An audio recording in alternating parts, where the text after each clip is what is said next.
Hi everyone, आज मैं आपके साथ में जो प्रोडक्ट शेयर करने वाला हूँ या प्रोडक्ट के डिटेल्स जो शेयर करने वाला हूँ ये कोई रेगुलर प्रोडक्ट, रेगुलर ही प्रोडक्ट जिसको हम लोग बोल सकते हैं, बट ये रेगुलरली कोई लोग बोलते नहीं हैं। मैं जिसके बाद प्रोडक्ट के बारे में बात कर रहा हूँ ये है पर्सनल एक्सीडेंट पॉलिसी। अब ये पर्सनल एक्सीडेंट पॉलिसी जो रहती है, यूजुअली लोग एक टर्म प्लान या लाइफ इंश्योरेंस बाय कर लेते हैं, हेल्थ इंश्योरेंस बाय कर लेते हैं, बट संपूर्ण सुरक्षित होने के लिए आपके पास में एक पर्सनल एक्सीडेंट पॉलिसी होना बहुत ज़्यादा ज़रूरी है। अब लोग पूछेंगे कि भाई ये चीज़ क्या कवर करती है। देखिए, किसी का एक्सीडेंटल या नॉर्मल डेथ हो जाए तो वो आपका टर्म प्लान कवर कर देगा। मान लीजिए किसी को अगर हॉस्पिटलाइजेशन हो जाए, जिसमें बीमारी हो या एक्सीडेंटल हॉस्पिटलाइजेशन हो, तो वो जितने पीरियड वो हॉस्पिटल में एडमिट रहेगा वो खर्चा आपका मेडिक्लेम दे देगा।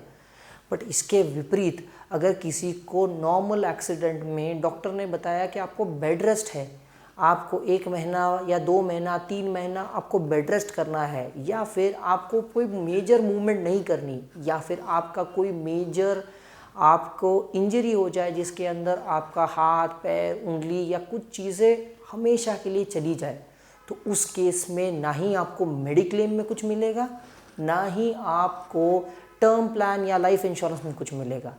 उस पीरियड को कवर करने के लिए हमारे पास में एक पर्सनल एक्सीडेंट पॉलिसी होना चाहिए। ये पर्सनल एक्सीडेंट पॉलिसी आपको लेने के बाद, यानी आपके टर्म प्लान और हेल्थ इंश्योरेंस के साथ में जब आप पर्सनल एक्सीडेंट पॉलिसी लेते हो तब जाकर आप संपूर्ण सुरक्षित होते हो, राइट। अब इसके बारे में जब बात करते हैं तो एक नॉर्मल से अच्छा 50 लाख के कवर तक का अगर आप पर्सनल एक्सीडेंट पॉलिसी लेना चाहो तो उसका पर डे का कॉस्ट जो आता है ना, वो 30 या 35 रुपये से भी कम आता है। जो अगर किसी को चाय की आदत है या कॉफ़ी रोज़ पीने की आदत है तो उसके पर डे के कॉफ़ी या चाय के खर्चे से काफ़ी कम रहेगा।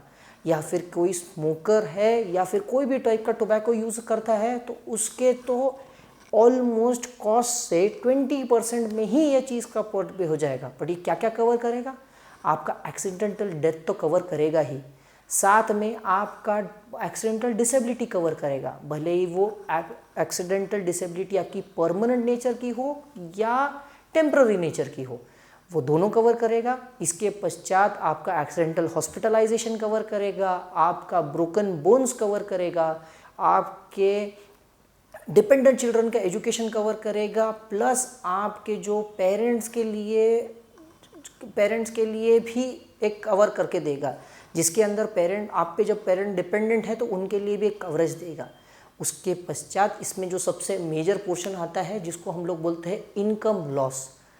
देख लीजिए, आपको अगर कोई एक्सीडेंटल इंजरी हो जाती है, नॉर्मल कोई सी इंजरी हो जाती है जिसके केस में डॉक्टर ने आपको बताया कि भाई आपको कुछ नहीं करना है, 15 दिन बेड पे रेस्ट रहना है, उस केस में आपका जो भी आप जिधर सैलरीड हो वो आपको जितना सिक लीव्स है उतना ही पैसा देंगे। मान लीजिए आपकी सिक लीव 10 दिन की है और आपको डॉक्टर ने आराम करने के लिए बोला 3 महीना।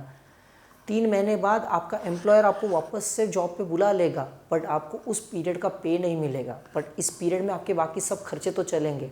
तो ये जो 50 लाख की पॉलिसी अगर आप लेते हो तो उसके अंदर 50,000 रुपये पर वीक तक का आपको बेनिफिट मिलेगा, जो डायरेक्टली आपके अकाउंट में पैसा आएगा। मान लीजिए अगर वो 3 वीक्स आता है तो एवरी वीक आपको 3 वीक्स आराम करने के लिए बोला तो 50,000 पर वीक के हिसाब से 3 वीक 1.5 लाख रुपए का क्लेम सेटल होगा। इसके विपरीत बाकी जो ब्रोकन बोन्स वगैरह है वो एडिशनल कवरेज होगा। ये आपके लिए एक बेनिफिट पॉलिसी जैसा है। हम लोग यूजुअली इसको सजेस्ट करते हैं क्या each and every earning member ने ये बाय करना चाहिए। इसमें आप 5 लाख से लेकर 50 लाख या 1 करोड़ तक की भी पॉलिसी ले सकते हो। इसके बारे में और जानकारी के लिए नीचे गए नंबर पर आप कॉल कीजिए या नीचे दिए हुए मेल आईडी पर आप मेल कीजिए, तो आपको इसके बारे में सारी डिटेल्स मिलेंगी। Thank you.